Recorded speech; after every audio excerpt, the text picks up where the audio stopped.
don't know if his memory will return.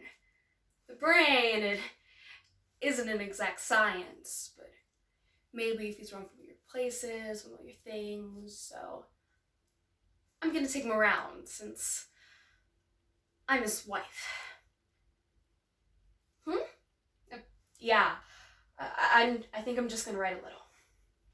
You know, technically, I'm not even sure if that's true. The wife thing. I actually looked on Google in the bathroom, and the law's a little unclear with regards to thinking that someone's dead and then them coming back to life. Not a lot of precedent. But that's just like the legal stuff, so I'm gonna write. On the subject of loss, Swiss-American psychiatrist Emily Kubler-Ross once said, "The reality is, you will grieve forever. You will be whole again, but you'll never be the same. Nor should you be. Nor should you want to be. Surviving that grief changes you, redefines you. But what if that lost loved one came back, but with no memory?" In the telenovela series, Jane the Virgin, Jane, confronted with the return of her husband Michael, presumed dead for 4 years, questions her identity of wife and widow, and asks herself how Michael, now Jason, will fit into her life, and how she will fit into his own. As she talks to her mother and grandmother, Jane reminds herself that the brain is not an exact science. By Jenny Schneider Urban. Actually, I'm gonna make some tea first. That'll be comforting. And who even cares about the legal stuff? It's how I feel. Do I feel married or not? And no, I do not. Watching your husband's casket get lowered into the ground makes you feel not married anymore. And grieving him and living every day for the past 4 years like he's dead. But now he's back, or Jason's back, I should say. Sorry, ma'am. Thank you, ma'am. I mean, that's not Michael. That's some guy who's wearing Michael's face and who smells exactly like Michael. Exactly. He smells exactly like Michael. Exactly. But that isn't Michael. That is Jason, who doesn't like jokes and who talks super slow and who can't even look me in the eye. I'm fine, it's fine. It's just a lot. And that's why I should write. But what will I even write about? I mean, what's the story even about now? I had this big, great breakthrough about the frame and incorporating all the crazy stuff that has happened in my life. And there has been some really crazy stuff. Accidental artificial insemination, and kidnapped babies, and a dead husband. But now, guess what? He's not a dead husband anymore. And obviously, that's just a really easy thing to type on screen.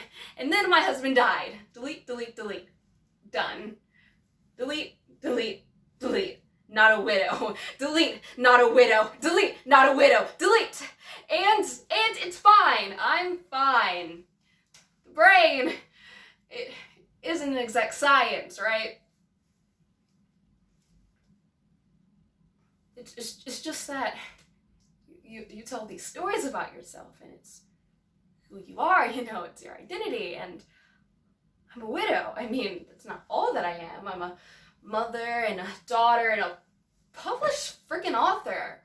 But under it all, at the doctor's office, single, married, divorced, widow.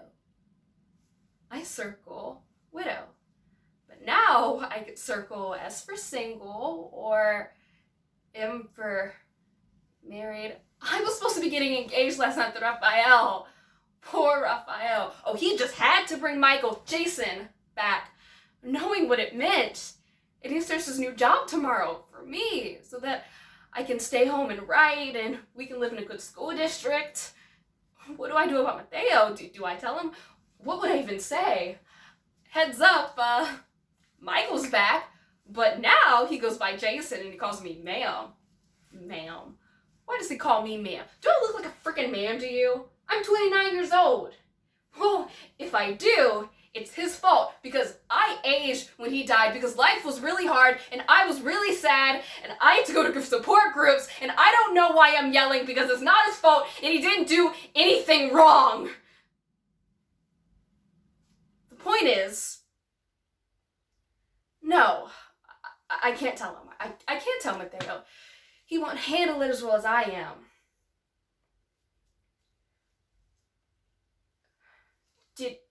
Did you make those arepas? Can I have some? Oh my god. Oh goodness. Now we realize you haven't eaten in so many days. That's what it feels like right now. Top notch abuela.